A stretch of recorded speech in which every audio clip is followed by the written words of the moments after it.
There are 4 types of network support. In the good old days when there was lots of money swirling around the system, and if you could afford the best, then what you did is you took on full manufacturer support. You could have 24-hour, 24 by 7 by 4, 8 by 5 by 4, or 8 by 5 by next business day. Those were the 3 main ones. And then obviously you could have extended warranty. That was the 4th of the 4 manufacturer support. What you get is you get replacement parts, tax support, and you get all the software features. So obviously, you're only going to get that if you've got a full contract with the manufacturer. If you do the maths, what you'll notice that actually costs about 20 to 30% of the cost of the device. You bought a switch, brand new, £5,000, you put it on 24 by 7, all singing, all dancing, that would cost you maybe £2,000 to support with the manufacturer. There are some networks out there that are super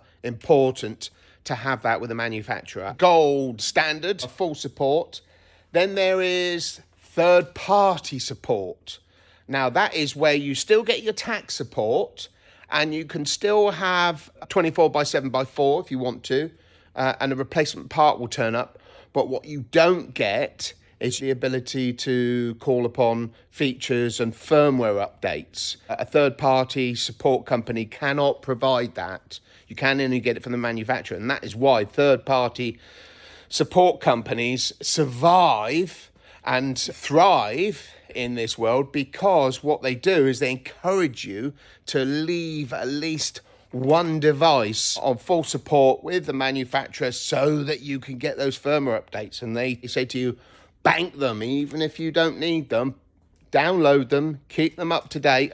And then what that does is that gives you freedom to go for third-party support. More often than not, third-party support is probably about another third cheaper than full manufacturer support. That's the silver standard, let's call it. Sparing up yourself. If you have a large network of 500 switches, even if you want full support, or even if you're clever enough to understand and navigate the ways you can take advantage of third-party support, you should spare up.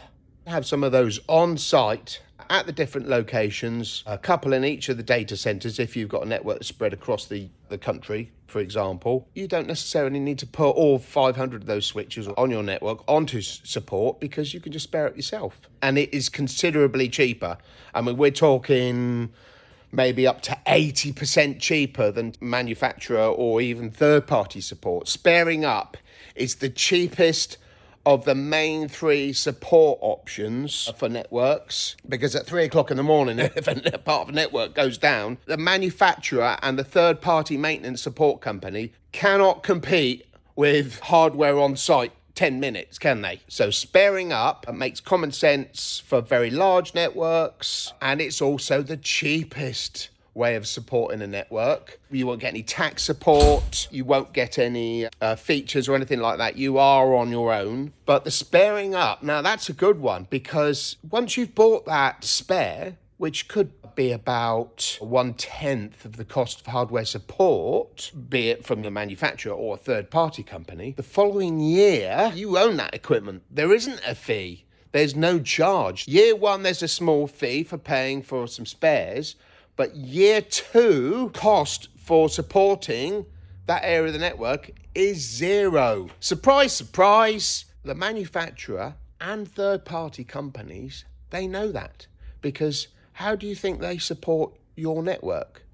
They do so by sparing up. So they take on that cost, and they will charge you the technical support fees that come with that. No recurring support fees after year 1 of sparing up. Let's call it the bronze version of support. Then you've got the wing it version, and that is hope. And sometimes it's not all about taking a blind risk or a blind gamble. If you've got spares on your network already or underused areas of the network, which could be reused in an area which is at risk of going pop, then you can relocate that equipment. Some areas of the network which are absolutely bulletproof reliable and they never go down. Manufacturers and third-party companies know this. They know how reliable devices are. They will have a database of what goes pop, what's at high risk, etc., etc. They might decide we don't need to spare up heavily on that because